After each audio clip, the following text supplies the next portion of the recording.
السلام علیکم۔ قصہ کہانی میں خوش آمدید۔ آج کی کہانی بہت ہی خاص ہے۔ یہ کہانی بچوں کی تعلیم و تربیت کے حوالے سے ہے۔ پیش خدمت ہے تعلیم و تربیت کلاسک سیریز کی ایک اور قسط وار کہانی، عالی پر کیا گزری۔ تحریر ہے عزیز اسری کی۔ باب اول، اسکول کا پہلا دن۔ عالی گلی ڈنڈا کھیل کر واپس آیا تو اندھیرا پھیل چکا تھا۔ وہ ڈر رہا تھا کہ کہیں ابا گھر پہنچ نہ گئے ہوں۔ وہ گھر میں داخل ہونے سے پہلے دروازے سے کان لگا کر کھڑا ہو گیا۔ اندر اس کے ابا بول رہے تھے۔ اس کا دل دھک دھک کرنے لگا۔ بیٹا عالی، آج مارے گئے، اس نے اپنے آپ سے کہا اور دروازہ آہستہ سے کھول کر گلی ڈنڈا کونے میں چھپا دیا۔ جب اندر گیا تو ابا بولے، آ گئے بابو صاحب، کہاں تھے جناب اس وقت تک؟ وہ کوئی جواب سوچ ہی رہا تھا کہ اس کی ماں بولی، ابھی تو باہر گیا تھا۔ تم نے اسے بگاڑ دیا ہے۔ خیر، اب اس کی آوارہ گردی بند ہو جائے گی، کل اسے میں اسکول داخل کرا دوں گا۔ پھر عالی سے کہنے لگے، چلو منہ ہاتھ دھو کر کھانا کھاؤ اور سو جاؤ، صبح جلدی اٹھنا۔ اسکول جانے کا سن کر عالی کا دل اداس ہو گیا۔ اس نے 10 سال مزے سے گزارے تھے، اب 11ویں سال میں تھا، لیکن اس نے اب تک اسکول کا منہ نہیں دیکھا تھا۔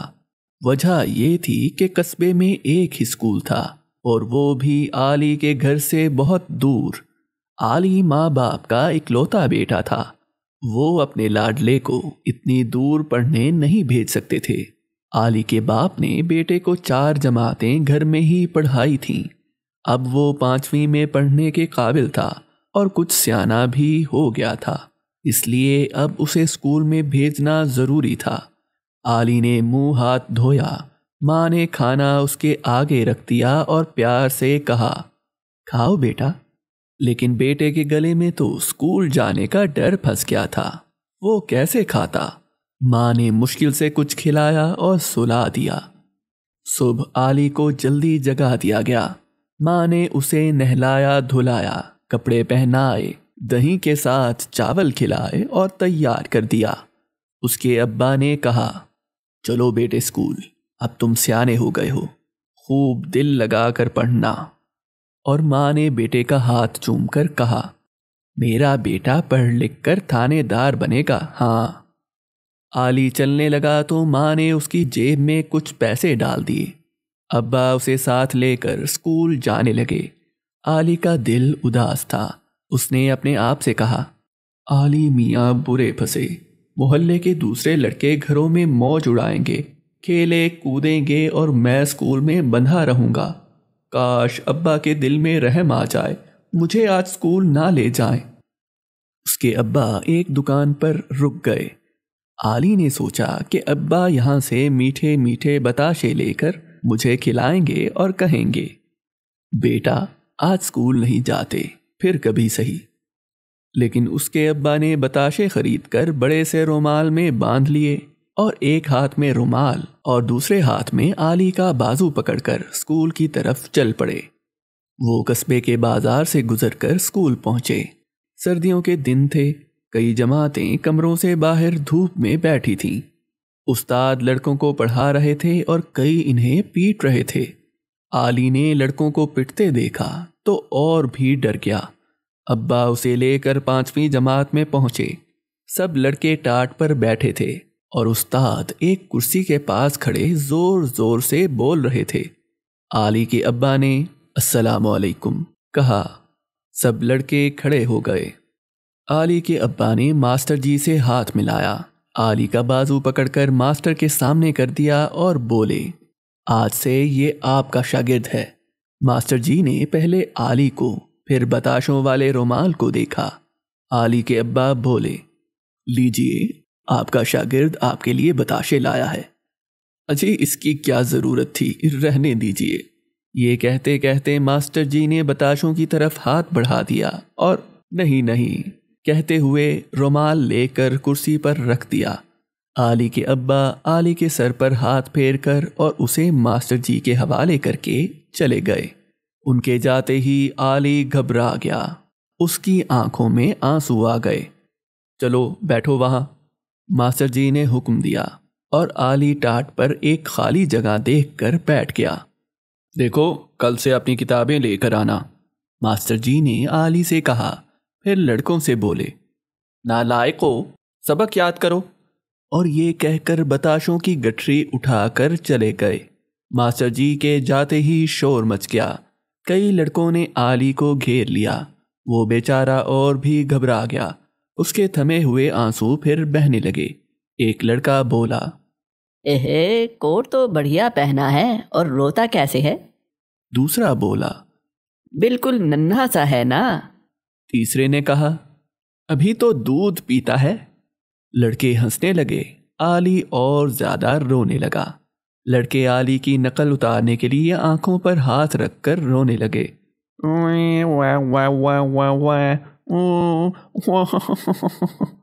ایک لڑکے نے علی کے کوٹ پر ہاتھ پھیرا، دوسرے نے اس کی جیب سے پیسے نکال لیے۔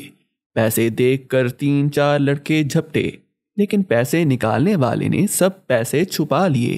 ایک لڑکا بولا، او مکھی چوس بتا تو صحیح کتنے پیسے نکالے ہیں؟ لیکن مکھی چوس نے سب کو کچھ نہ بتایا۔ تھوڑی دیر بعد ماسٹر جی کو آتے دیکھ کر لڑکے خاموش ہو گئے۔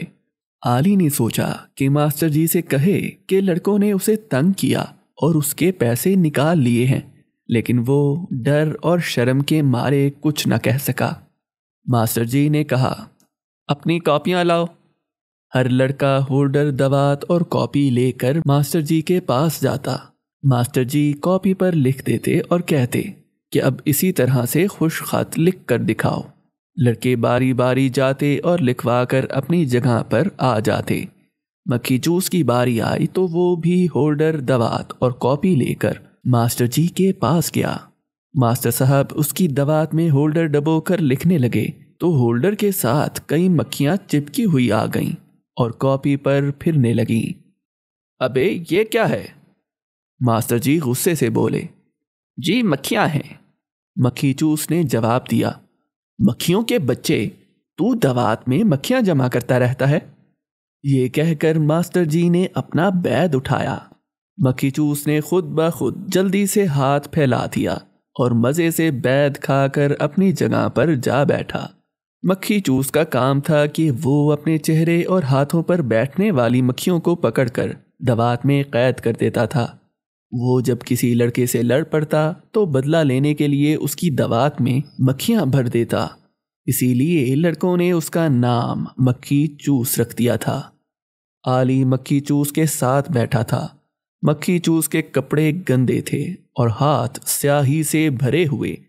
اس نے علی کی جیب سے پیسے بھی نکال لیے تھے، اسی لیے وہ علی کو بہت برا لگتا تھا۔ جب چھٹی ہوئی اور علی گھر جانے لگا تو مکھی چوس اور دوسرے لڑکوں نے اسے بہت تنگ کیا۔ وہ سر پر پاؤں رکھ کر گھر بھاگا۔ اگلے دن جب وہ اسکول آیا تو اس کے پاس کتابیں، سلیٹ اور ہولڈر دوات موجود تھی۔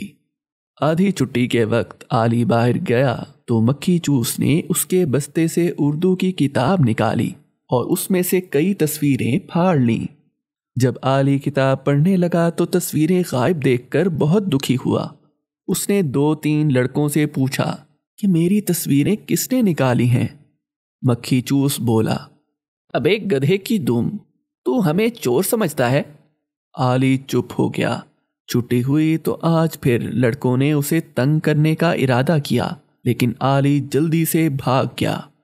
تیسرے دن آدھی چھٹی میں علی اسکول کے دروازے کے پاس کھڑا پکوڑے کھا رہا تھا۔ اتنے میں اس کے ہم جماعت آ گئے۔ مکھی چوس جلدی سے علی کے پکوڑے کھانے لگا۔ اس کے ہاتھ سخت گندے تھے۔ علی کو بہت غصہ آیا۔ اس نے باقی پکوڑے پھینک دیے۔ مکھی چوس بولا، ابے الو کے چرخے، پکوڑے کیوں پھینک دیے؟ علی نے جواب دیا، تمہارے ہاتھ گندے ہیں، تم نے میرے پکوڑے کیوں کھائے؟ بتاؤں تجھے کیوں کھائے؟ یہ کہہ کر مکھی چوس نے ہاتھ اٹھایا۔ اتنے میں ایک اور لڑکا آ گیا۔ اس کا نام رفیق تھا۔ وہ بولا، مکھی چوس تو کیوں بیچارے کو تنگ کرتا ہے؟ تجھے کیا؟ مکھی چوس غصے سے بولا، مجھے کیا؟ رفیق نے کہا، علی میرا ہم جماعت نہیں ہے کیا؟ بیچارہ اتنا شریف ہے اور تو اسے چھیڑتا رہتا ہے۔ علی رفیق کی باتیں سن کر بہت خوش ہوا۔ وہ بولا، دیکھو بھائی، پہلے دن اس نے میرے پیسے نکال لیے، کل تصویریں۔ تو مجھے چور سمجھتا ہے؟ مکھی چوس نے گرج کر کہا۔ اور کیا؟ رفیق بولا، تو نے ہی علی کی کتاب سے تصویریں پھاڑی ہیں، تو ہے ہی چور۔ علی بولا، یہ چور ہے تو میں بڑا ہو کر اسے قید کر دوں گا، میں تھانے دار بنوں گا۔ ہے تھانے دار بنے گا؟ مکھی چوس نفرت سے بولا، کون کہتا ہے تو تھانے دار بنے گا؟ میری امی کہتی ہیں۔ تیری امی کی ایسی تیسی، مکھی چوس بولا۔ یہ سن کر علی کا منہ غصے سے لال ہو گیا۔ وہ چیخا، تو میری ماں کو گالی دیتا ہے؟ یہ کہتے ہی اس نے مکھی چوس کو پکڑ لیا، کس کس کر مکے مارے۔ مکھی چوس علی سے بڑا تھا، لیکن چور اور جھوٹا لڑکا ہمیشہ ڈرپوک ہوتا ہے۔ مکھی چوس نے مقابلہ کیا، لیکن علی نے اسے زمین پر گرا دیا اور مار مار کر اس کا بھرکس نکال دیا۔ باقی سب لڑکے تماشا دیکھ رہے تھے۔ رفیق بہت خوش ہو رہا تھا اور علی کو شاباش دے رہا تھا۔ اس لڑائی کے بعد مکھی چوس ٹھیک ہو گیا۔ اب وہ علی کو تنگ نہیں کرتا تھا۔ دوسرے لڑکوں پر بھی علی کا رعب قائم ہو گیا اور وہ نیک لڑکا رفیق علی کا پکا دوست بن گیا۔